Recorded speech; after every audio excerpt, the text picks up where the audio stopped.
Chapter 15. My work detail was on its way to the quarry to break more rocks one morning when another capo came to speak to ours. The two capos talked for a moment, and our capo ordered us to stop. I kept my head down, but tried to look around with my eyes to see what was going on. Something different was happening, and different was never good. Our capo kept us standing there without saying anything else for a long time. What was happening? Why had we stopped? Were we in trouble? Were we going to be killed? The other prisoners had to be asking themselves the same questions, but of course none of us spoke. To speak was to invite a beating. We would be told our fates when our captors decided we needed to know. Turn around, our capo said at last. March. We headed away from the quarry, which would have been a relief if I thought we were going someplace better. We passed a place where prisoners were shot over the pits they had dug for themselves, and I said a silent prayer of thanks. But then we passed the barracks and the main gate. We were being marched to the depot. A train waited at the side rail, but it didn't have passenger cars. It was fitted out with cattle cars. We were to be transported like livestock. We were herded up a ramp into one of the train cars under the whips and clubs of the capos and SS officers. I was one of the first ones inside. The car was empty and looked recently washed, but it smelled of urine and vomit and excrement. I reeled back, but there was nowhere to go. In, the guards yelled at us, and I was pushed up against the far wall. More and more prisoners were forced into the car. They packed so many of us in, I was crushed between 3 other men and the wall, but it was like that for everyone. I couldn't even raise my arm. I felt trapped again, like I had felt under the floorboards and down in the salt mine. I couldn't be here. I had to have space. Air. I can't breathe. I can't breathe. A man at the other end of the car started to scream, giving voice to my panic. Let me out. I need to get out of here. He kicked at the wall of the cattle car. Please, I can't take it. Crack. An SS officer shot the man through the wall of the cattle car, and he no longer had to worry about not being able to breathe. If I panicked, if I broke, I would suffer the same fate. Instead, I worked my way toward a ventilation grate on the wall of the train car and pressed my face up against it, breathing in the fresh air from outside. My heart still raced, but at least I could breathe. We stood squeezed into the train car for half a day while the Nazis loaded more prisoners into other cars. We had no food, no water, and no way to go to the bathroom. Soon I understood why the train car had smelled so bad and would only smell worse before this ordeal was through. Late in the afternoon, the train lurched and we were away. None of us knew where we were going.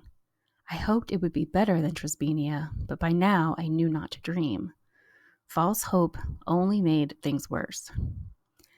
It was cold along the wall of the cattle car.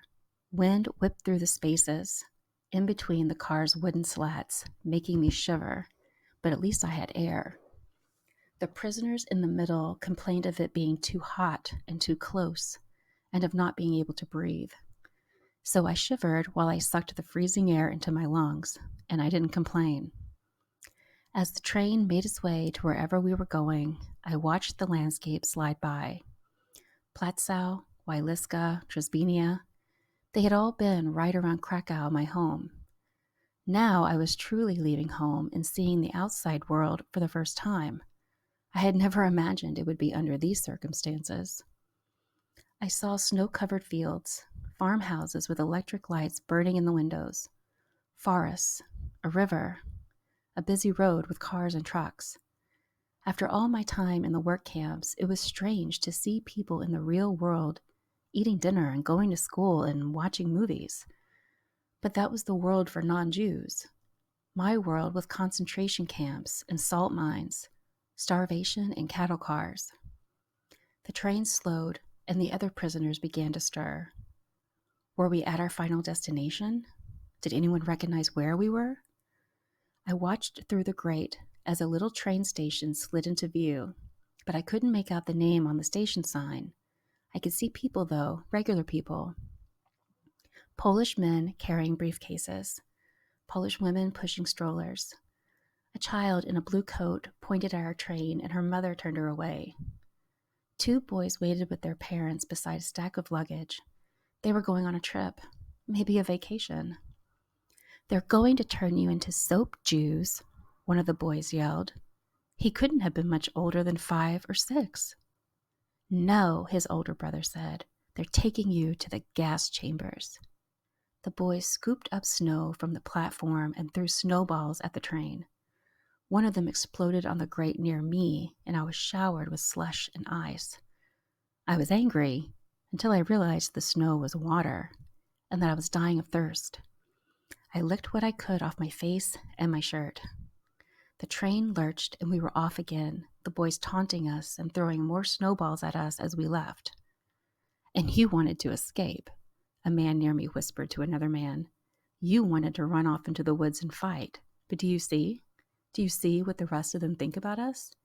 These people would sell you back to the Nazis for a sack of potatoes and then toast you at the dinner table." We did not arrive at our destination that night, nor the entire next day, and still we had no food or water. I drifted in and out asleep, that blessed escape from hunger. I would have collapsed from exhaustion if I hadn't been held up by the prisoners squeezed in around me.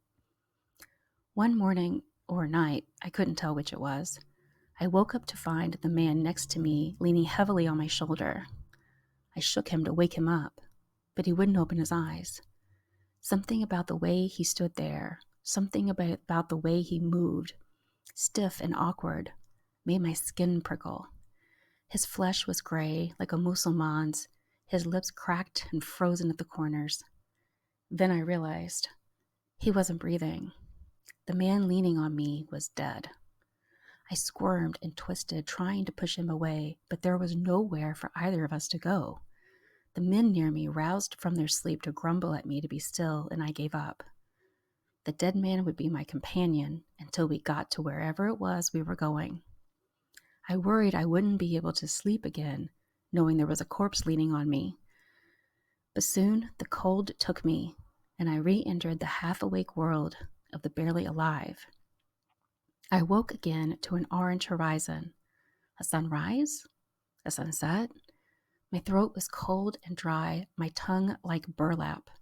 It had snowed while I was asleep, and the ventilation grate near me was covered with the stuff, grayish-white from the engine's smoke. I tried to reach it with my tongue, to lick some of that precious frozen water off the grate, but it was just out of reach. My arms were pinned at my sides by the crush of people in the car, but I wanted that snow. I needed that snow to survive. Slowly, painfully, I pulled my arm up between the dead man and the sleeping one beside us. The sleeper muttered in his sleep as I jostled him, and he pushed my hand back down without even waking. But I had to have that snow. I pushed again, and again the man pushed back. I elbowed him in his sunken stomach. He whimpered in his sleep and stopped fighting. My arm was free. I scooped the snow from the grate. My thin fingers were so cold they were blue, but I didn't care. I shoved the snow in my mouth like a toddler eating cake. My throat was so dry, I gagged on it, but I forced the melting snow down, ignoring the shocking pain in my teeth from the cold. It was water, wonderful water.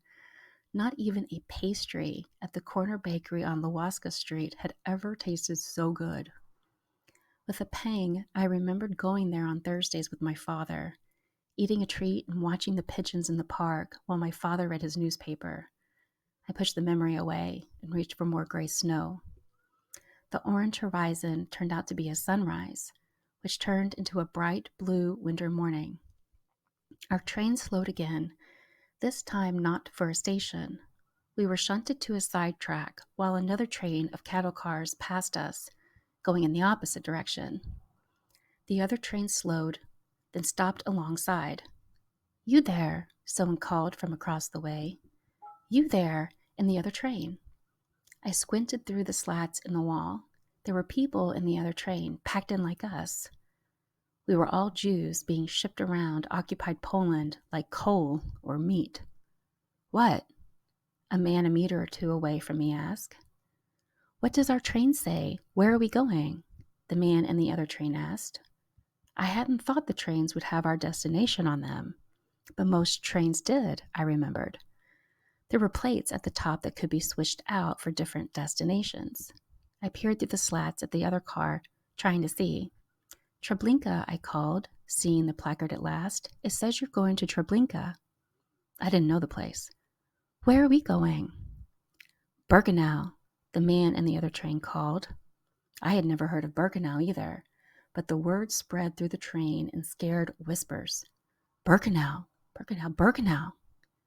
The other train rocked and started moving again, and soon we too were on our way. The man next to me, the live one, mumbled and shook his head. What is it? I asked. What's Birkenau? Another work camp? You don't go to Birkenau to work, the man said, his voice hoarse and dry. You go there to die. Birkenau isn't a concentration camp. It's a death camp. A chill ran through me. The boys at the depot had been right, I realized. They had known. The Nazis were going to kill us. They were going to turn us into soap. The train rocked back and forth, back and forth. Outside, it began to snow again. You want my advice? The man next to me rasped. When they take us to the gas chambers, try to stand right under the exhaust vents. Is that how you survive? The man laughed, or tried to. No, you won't survive. None of us will. But if you stand under the exhaust vents, you won't suffer as long before you die.